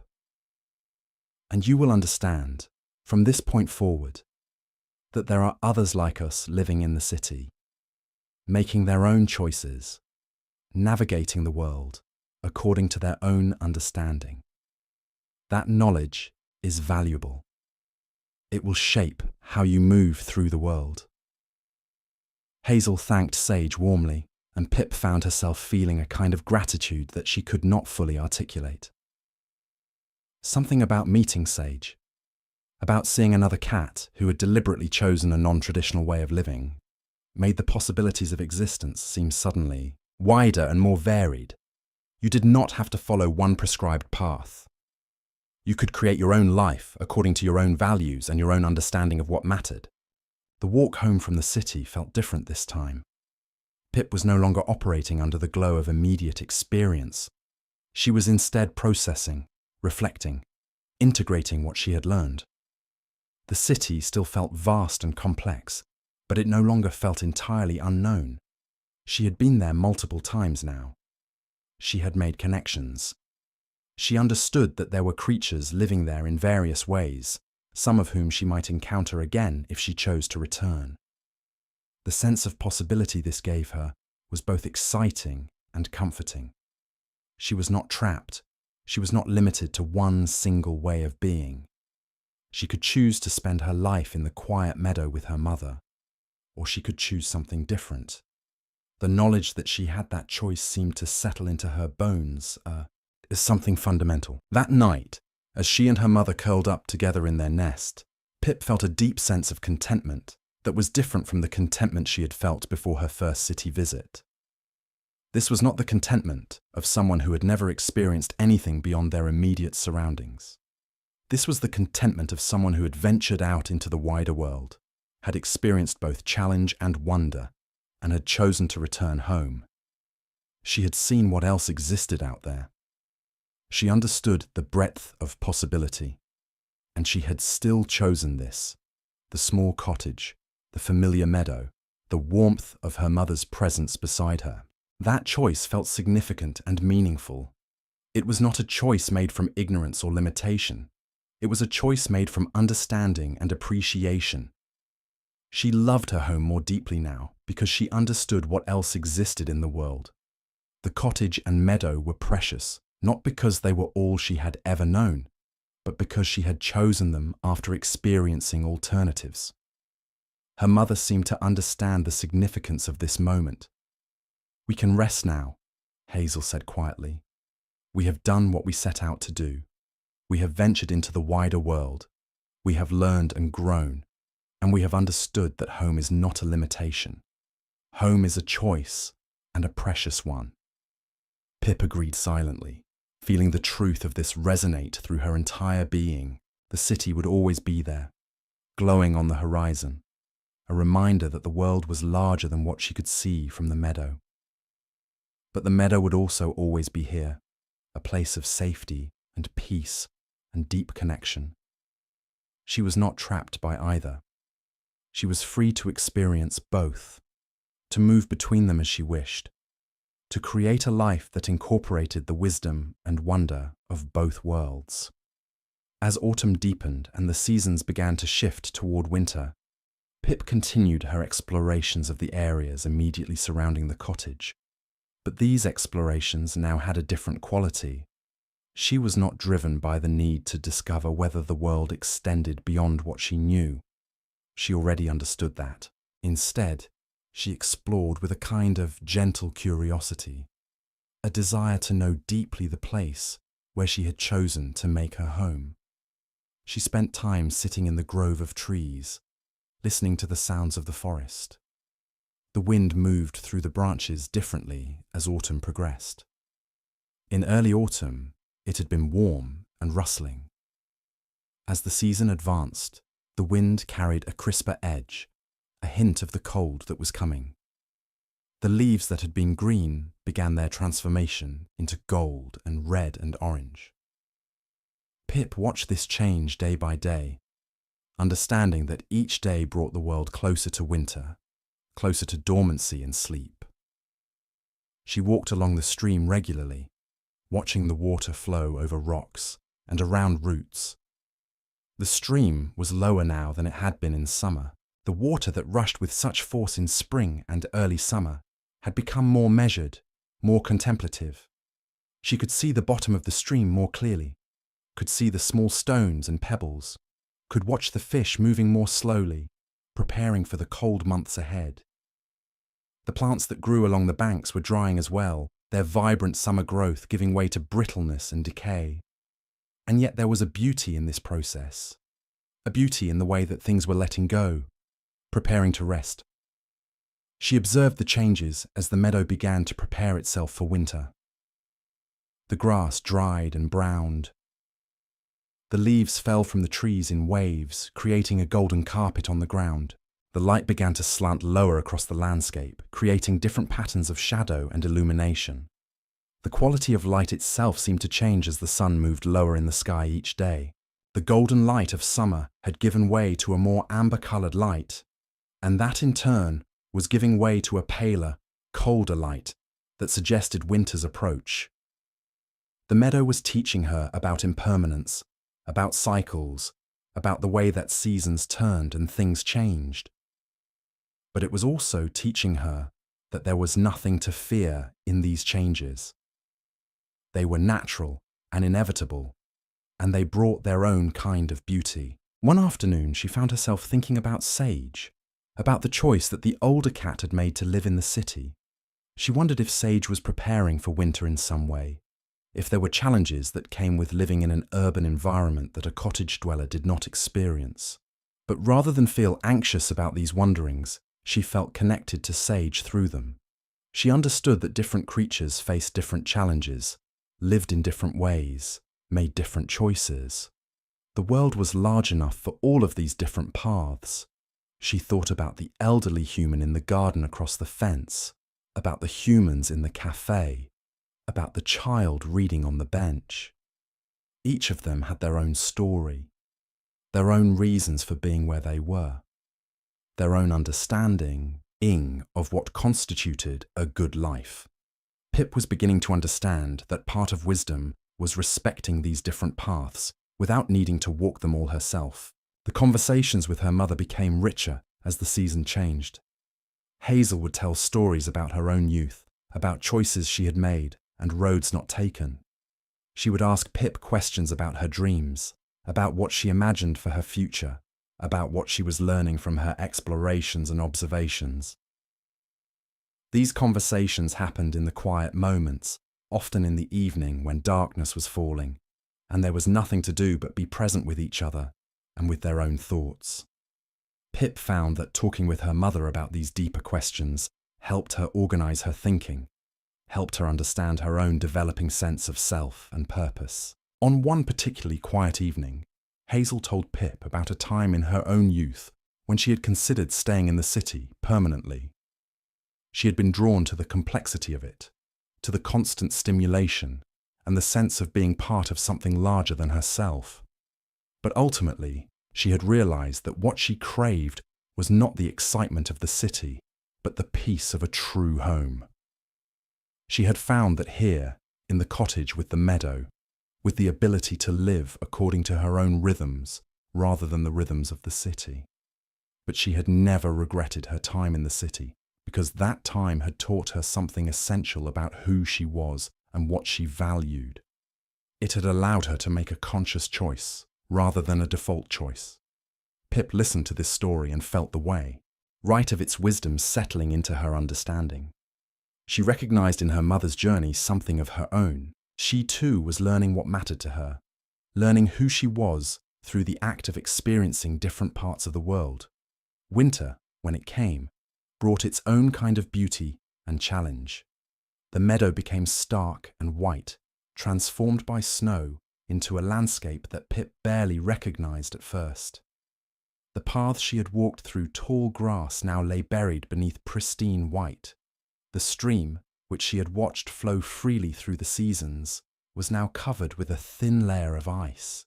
The trees, which had been so full of life and colour, now stood bare and stark against the grey winter sky. But Hazel was right. There was something magical about it.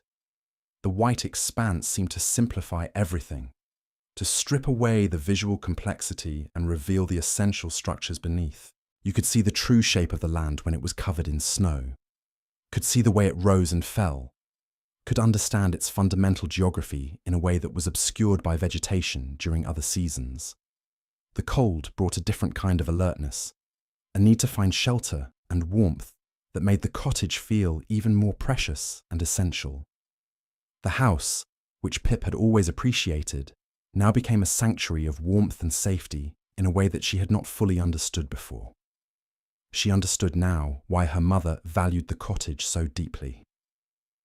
In winter, it was not just a home. It was survival. It was comfort. It was everything. The walls protected them from the harsh wind. The fire that they maintained in the hearth provided warmth and a focal point of comfort. The stores of food that they had gathered in autumn sustained them through the months when the world outside was frozen and inhospitable. But winter also brought a sense of coziness and comfort that was its own form of magic. There was something deeply satisfying about being warm and safe while the cold world existed outside the windows. On the coldest nights, Pip and her mother would curl together in their nest, sharing warmth, and Pip would feel a deep satisfaction with the simple act of being sheltered and safe and loved. Her mother would tell her stories about previous winters, about how the seasons turned, about how spring would eventually come again. These stories were comforting not because they promised escape from winter, but because they placed winter in context. Winter was not permanent. It was part of a larger cycle. And even in the depths of winter, there was the knowledge that change was coming, that the world would warm again, that light and growth would return. On clear winter days, Pip could still see the lights of the distant city twinkling against the dark sky. The snow that covered the meadow seemed to amplify the darkness of the winter nights, making those distant lights seem even more brilliant and appealing by contrast. But she no longer felt the urgent pull to return that she had felt in autumn. She knew the city was there. She understood it. She had experienced it.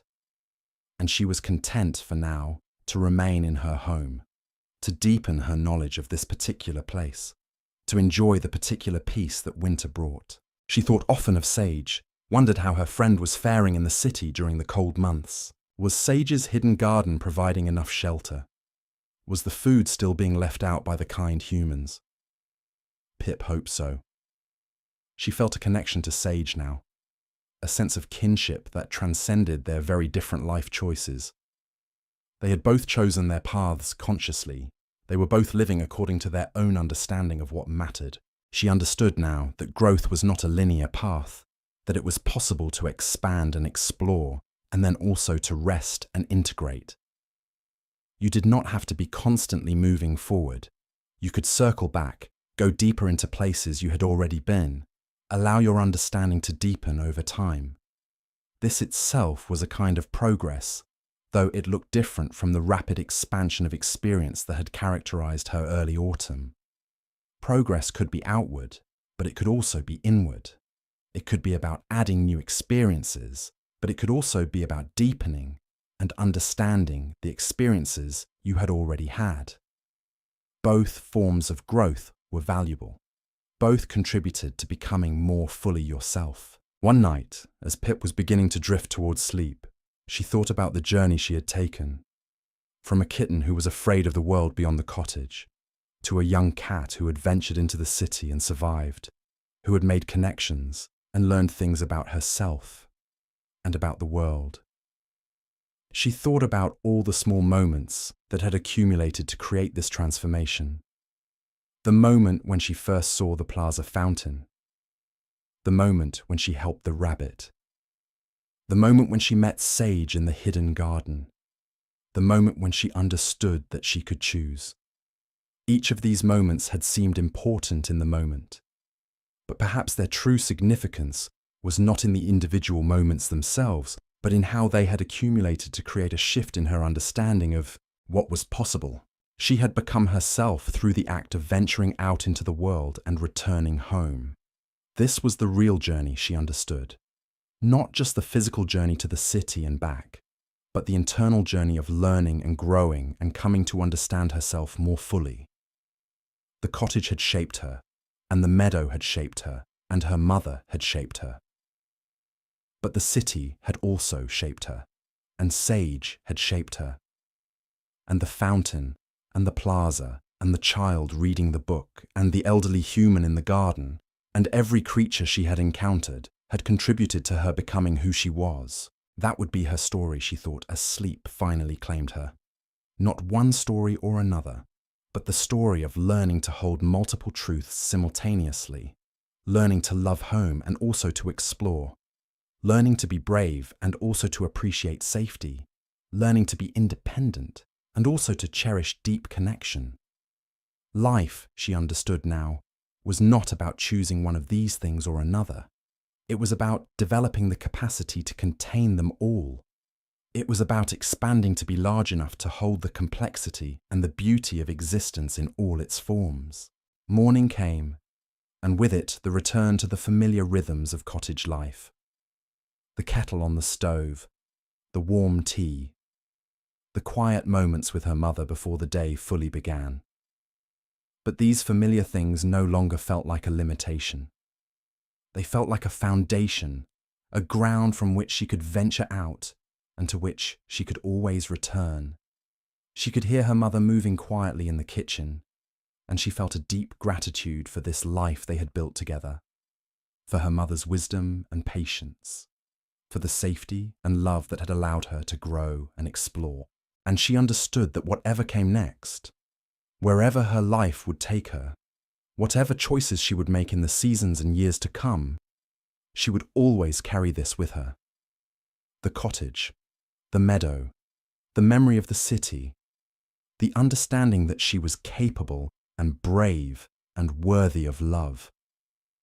These would be the foundation upon which she would build whatever life she chose to create. And that, she thought, was enough. That was more than enough. That was everything.